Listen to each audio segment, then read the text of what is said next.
कसे आहात मग सगळे? स्वागत आहे तुमचं माझ्या चॅनलवर. तर भावांना आज व्हिडिओ बनवायचा मुद्दा म्हणजे मी एका व्हिडिओमध्ये सांगितलं होतं की हा कधी झाला असेल त्याला 1-2 महिन्यापूर्वी व्हिडिओ बनवला असेल, या आधीमध्ये असं कधी बनवलं असेल तर आमच्या मालकाबद्दल व्हिडिओ बनवला होता. त्यांनी मला विचारलं होतं, हे कामाबद्दल सांगितलं होतं त्यांच्या, तर त्याच्याबद्दल व्हिडिओ बनवला होता, त्या कामाबद्दल की ते कामाला नाही येतं, म्हणजे सध्या घरीच येतं. जे काय आहे ते असं सहज म्हणजे एक जास्त नाही सांगितलं, थोडं कसं काहीतरी बोलले असं. तर कोणाची कमेंट आली, तुमचे मालक घरी कसे काय? कसं असतं, परिस्थिती ना वेळेनुसार ना थोडंसं बदल होत असतं. तुम्ही कोणत्या दुनियेत राहता तुम्ही? कधी माणसाची तब्येत बिघडल्या जाते, कधी चांगले दिवस येतात, तर ते कामाला होते चांगले, तर त्यांची तब्येत अचानक खराब झाली तब्येत त्यांची, नाही तर चांगल्या कामाला होते ते. तब्येत खराब झाल्याच्यानंतर मग आम्ही त्यांना कामाला जायचं बंद केलं. माझा मुलगा पण म्हणला, नाही मम्मी, म्हणलं पप्पाला कामाला नको, घरीच राहू दे. मग त्यांना असते आता हल्ली थोडीशी नॉर्मली चक्कर येतच राहते त्यांना, तब्येत ठीकच नसते त्यांची. त्याचा अर्थ असं काही पण बोलू नये कोणाला. तुमचे मालक घरी असतात, तुम्ही काम करता, अरे संसार दोघाचा आहे, हा बावळटा कळतो का तुला? काय दोघाचा संसार आहे हा, एकट्याचा संसार नाही आहे. अगं ते जर घरी असले तर माझं काम आहे साथ देण्याचं. परिस्थिती सांगून येत नाही. आजचा दिवस भूतकाळातलं सांगू शकतो, वर्तमान काळातलं नाही सांगू शकतो, पुढं काय घडणार आहे ना ते नाही सांगू शकत. ज्या टायमाला त्यांची तब्येत ठीक होती, ते व्यवस्थित होते, तर आम्हाला कधी कोणत्या गोष्टीचं कमी नाही पडलं. आज त्यांची तब्येतच ठीक नाही, ते काम करणार कसे?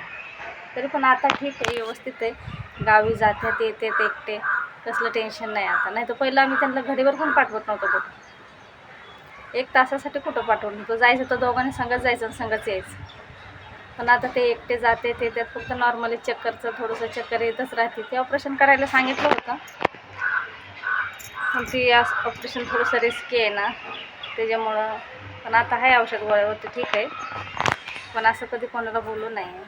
नवऱ्याने काम केलं आणि बायकोने काम केलं, परपंच दोघाचं आहे, लेकरं दोघांचे येतं, सगळं दोघांचं आहे, एकट्याचं नाही आहे. दोघांनी संसाराला एकमेकाला सपोर्ट केला पाहिजे. की असं आहे का तो की नवऱ्यानेच काम केलं पाहिजे आणि बायकोने घरात बसलं पाहिजे, असं काय हे आहे का की बायको घरातच बसली पाहिजे म्हणून? मुंबई सिटी आहे, तिथं पैसा कमी पडतो, खर्च जास्त आहे, पोरांचे शिक्षण नाही, तर घर खर्च चालवणं नाही.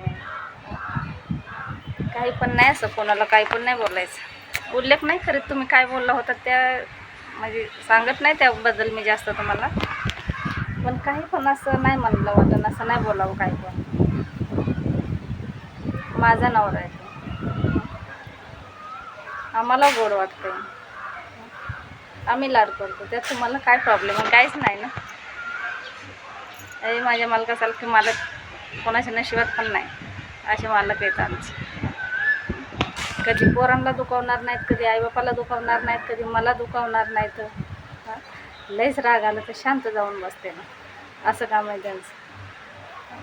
तर काय करायचं, परत तब्येतीच्या पुढं नाही ना करता काय करता येत. तब्येतच ठीक नसते तर त्याला काय करता येत नाही, म्हणून त्यांना म्हणलं जाऊ दे, घरात बसलं तर काय फरक पडत नाही, माणूस का उपाशी बसणार नाही. माणूस चांगले तर सगळं ठीक आहे, शरीर चांगले तर सगळं व्यवस्थित आहे. नुसतं काम करायचं, शरीर तब्येत खराब राहते, त्यात काय अर्थ आहे? त्यांना सुख लागलं बस झालं. आणि आम्हाला त्यांच्या कामाची अपेक्षा नाही की त्यांनी काम करून आणावं. आम्हाला दोघं तिघाला पण की नवऱ्याने काम केलं पाहिजे, काम करून आणून पैसे दिलेच पाहिजेत, अशी अपेक्षा नाही आहे काय आमची एकच अपेक्षा की व्यवस्थित राहावं, तब्येत व्यवस्थित असावं, चांगले दिसावं तर आम्हाला दिसताना, हीच अपेक्षा आहे आमची. तो विषय नसतो आमच्याकडं की तुम्ही कामालाच गेले पाहिजेत, आता बरं वाटतंय, तुम्ही हेच केलं पाहिजे, हा विषय नाही आमच्याकडं. व्यवस्थित राहा, चांगलं राहा, फक्त बाकी काय नाही. त्या गोष्टीचं टेन्शन आहे. तब्येत नाही खराब झाली पाहिजे, काम करा नका करू, आम्ही आहेत, बायको आहे ना मी त्यांची. माझा प्रश्न आला ना तो, खरं का नाही? कामाला पाठवायचं नाही पाठवायचा माझा प्रश्न आला तो, दुसऱ्यांना काय घेणं देणं आहे कोणाला? ते मी बोलणार त्यांना, फक्त तुम्ही कामाला जा किंवा नका जाऊ, फक्त ते मीच बोलणार, दुसऱ्यांना इंटरेस्ट देऊ नये याच्यामध्ये. माझी मला पटतंय बस ना, काहीतरी बोलायचं आपलं की नवऱ्यानेच कष्ट करून आणून घरात सांभाळलं पाहिजे. का अशा कितीतरी लेडीज आहेत की स्वतः खंबीरपणे उभे येतात, घर चालवत आहेत. कितीतरी लेडीज आहेत अशी दुनियेत. मी एकटीच नाही आहे. स्वतः घर, सासू सासरे, मुलं पोरांचे शिक्षण सगळं हँडल करतात. स्वतःचं घर आहे, आपलं घर आहे, ते संसारिक स्त्री सगळं करायला. हे तुमच्यासारखे विचार करीत बसल्यावर कसं पुढं जाणार माणूस? घरातल्या बाईने कसं पुढं सरकायचं? कशी जाणार ती बाई पुढं? हे तुमच्या कमेंट्स वाचल्या, कमेंट नसल्या, घाण विचार असले तर काहीतरी बोलताय ना, काही बोलायचं.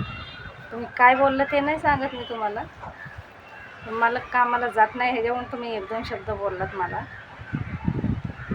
त्या गोष्टीचं सांगते मी तुम्हाला. असं नाही बोललो कोणाला. जे त्याच्या घरचा प्रश्न असतो, जे त्याच्या घरातले विचार असते, तर आपल्याला काय करायची, व्हिडिओ बघण्यापुरतं काम करायचं ना आपण. काय व्हिडिओ येतोय काय नाही ऐकण्यापुरतं काम करायचं. बाकी कशाला खोल पाण्यात शिरायचं आहे का नाही? जास्त खोल पाण्यात शिरण्याचा अर्थ नाही ना. आला व्हिडिओ बघायचा पटला तर ऐकायचा, नाही पटलं तर ते सरकवायचं. मला शिवे देऊन कोणाला काय म्हणून असे व्हिडिओ नाही बनवता येईल. हसता समजावं असं वाटतं मला. त्यातून नाही ऐकलं तर ब्लॉक करून टाकायचं सीधा. मग कधी कुणाला बोलताना थोडा विचार करून बोलायचा. त्याची बायको, त्याची पोरायचं, त्याचं घर आहे, त्यांचे ते बघते ना. आपल्याला फारसं बोलण्याची गरज नाही आहे की नाही? पण आपल्याला बोलल्याशिवाय कुठं होतं आहे? आपल्याला सवय लागलेली आहे तशी बोलण्याची. याला काय म्हण, त्याला काय म्हण, ती आपल्या रक्तातच गुण आहे. आपल्याला घाण बोलायची सवय लागलेली आहे लोकांना, आहे की नाही?